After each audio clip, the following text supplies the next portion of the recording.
les gens qui prétendent que la présence de l'homme sur la Terre est ancienne et revient à la nuit des temps n'ont aucun argument sur cette théorie, à mon avis, imbécile, à part l'entêtement, comme je le disais tout à l'heure.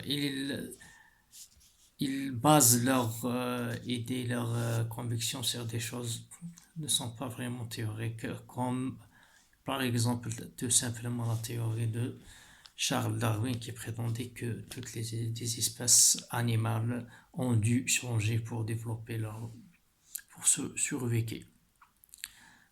C'est une théorie, comme disait le professeur André Langani, un professeur honoraire, que c'était que ce Darwin était déjà attaqué pendant ou bien après l'apparition de son livre. Déjà, ça paraissait quelque peu imbécile ce que disait-il à l'époque aux gens du savoir.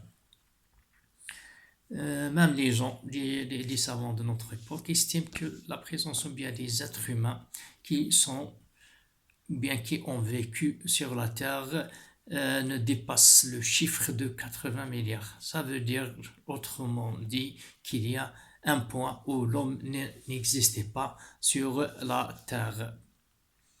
Euh,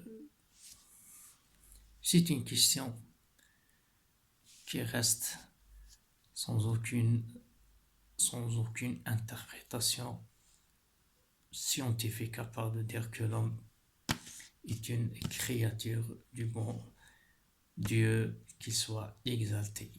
J'espère encore une fois que quelque chose m'apprend quelque chose de cette chose et à très bientôt.